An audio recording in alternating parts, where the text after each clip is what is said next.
Howdy do, y'all. This is John, and welcome back to my 5th Annual Horror-Athon. Today, we are talking about Invasion of the Body Snatchers, a sci-fi horror film from 1956. And in Invasion of the Body Snatchers, it deals with this town. A lot of people in this town are doing these weird things. They're doing these very out-of-character things. A lot of them seem to no longer have any sort of emotional responses anymore. And as things progress, this doctor starts to realize these people aren't them, so to speak. They are not who they are. They are,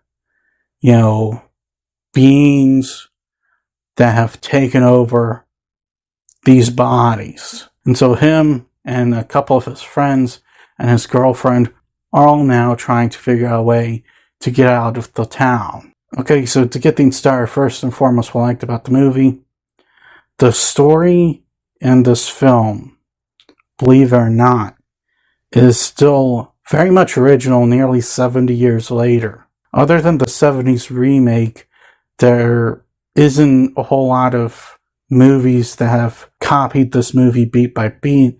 Yes, some have dealt with body snatching, but they did like their own thing with it. With this movie, with Invasion of the Body Snatchers, a lot of things in this film,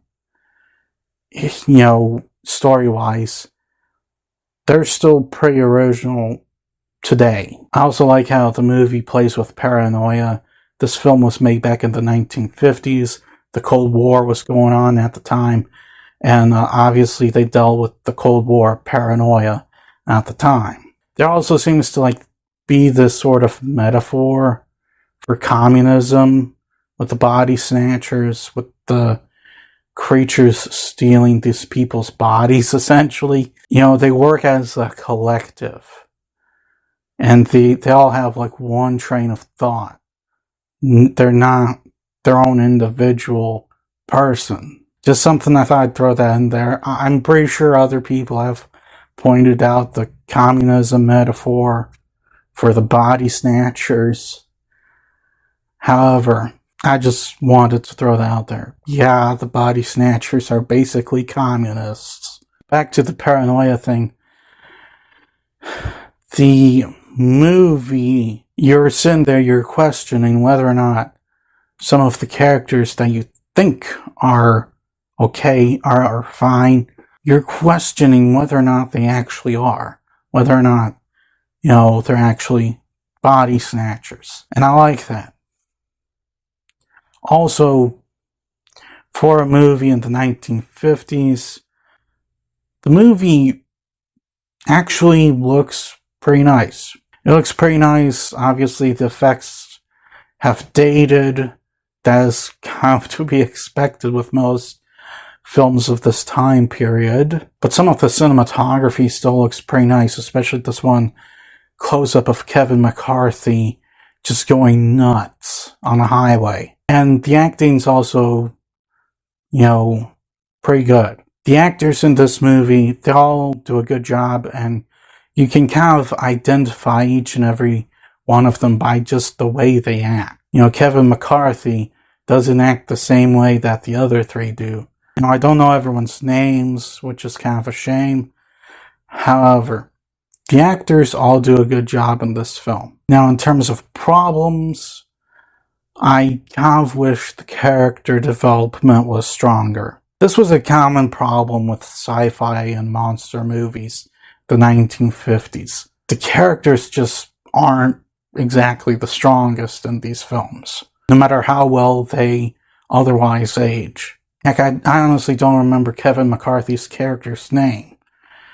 That's kind of a shame, honestly. Probably my biggest issue with this movie, though, is that it's kind of a victim of its time, in the sense that the censorship that was going on in the 1950s in movies really negatively affected this film. For those of you who don't know, I'm not a fan of censorship. I am completely against it. I honestly think that a person or an artist should be able to just say whatever they want. Obviously, I understand, laws like don't kill people, no theft, no rape, that kind of stuff.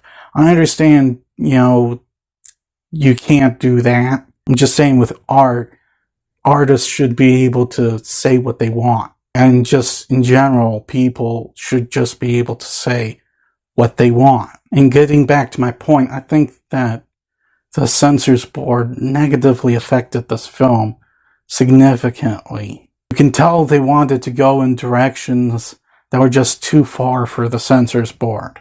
And unfortunately, that negatively affects the horror element of the movie. The only aspect of the horror element that works is the paranoia.